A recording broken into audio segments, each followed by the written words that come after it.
اور کیا ان حروف کے معنی اللہ اور اس کے رسول کے اللہ جل جلالہ کے علاوہ کو جانتا ہے یا نہیں جانتا؟ تو بڑے بڑے مفسرین کرام نے اس پر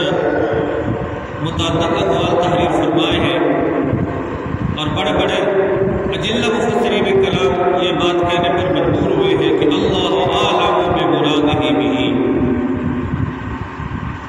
کہ ان حروف مقطعات جو از قبیل متشابہات ہیں، ان کے مفاہیم، معانی اور مطالب کو حقیقی طور پر ان سے کیا مراد ہے تو یہ اللہ ہی بہتر جانتا ہے۔ باقی ان کے علوم، مفاہیم اور مطالب اللہ نے کسی اور کو دیے ہیں یا نہیں،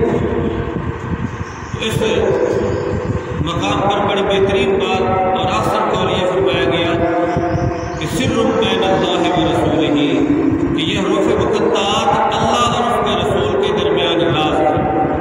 یہ حروف مقطعات اللہ اور اس کے رسول کے درمیان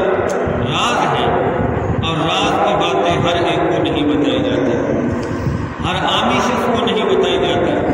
عامت الناس کے یہ بتانے کی بات نہیں، لیکن خواص ہیں امام الانبیاء محمود خدا صلی اللہ علیہ وسلم، تو اللہ رب العزت نے ان کو یہ حروف مقطعات ہیں، ان کے مفاہیم، مطالب، معانی بیان فرمائے ہیں۔ کیوں کہ یہ قول کرنا کہ اللہ کے علاوہ ان کے معنی کوئی نہیں جانتا، تو یہ بعید قول ہے، کیونکہ قرآن کریم کی شان یہ ہے کہ ہدی للناس، یہ لوگوں کے لیے سرچشمہ ہدایت ہے، اور اگر اس کے مفاہیم و معانی و مطالب کوئی نہیں جانتا، اللہ کے علاوہ کسی کو پتہ ہے ہی کوئی نہیں، تو پھر اس کلام قرآن مجید کو اتارنے کا مقصد کیا ہو؟ حالانکہ یہ خطاب ہے اور تفہیم کے لیے اتارا گیا، اور نبی مکرم نور صلی اللہ علیہ وسلم کے بارے میں اللہ رب العزت نے ارشاد فرمایا ثم ان علینا بیانا، اے محبوب اس قرآن کو آپ پر بیان کرنا یہ ہمارے ذمہ کرم پر ہے۔ اور دوسرے مقام پر ارشاد فرمایا الرحمن علم القرآن، رحمان وہ ذات ہے جس نے قرآن آپ کو سکھایا۔ تو اب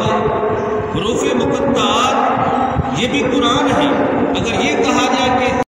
جانتا ہے، لیکن اللہ کی اطلاع دینے سے رسول اللہ صلی اللہ علیہ وسلم اور نبی کریم علیہ السلام کا علوم کے وارث بزرگان دین بھی ان کے مفاہیم و مطالب کو جانتے ہیں۔ تو بہرحال یہ حروف مقطعات ہیں، اور یہ قرآن پاک کی کل 29 سورتیں ہیں جن کے شروع میں یہ الفاظ پائے جاتے ہیں۔ اللہ تعالیٰ ہمیں حق سمجھنے کی توفیق دے۔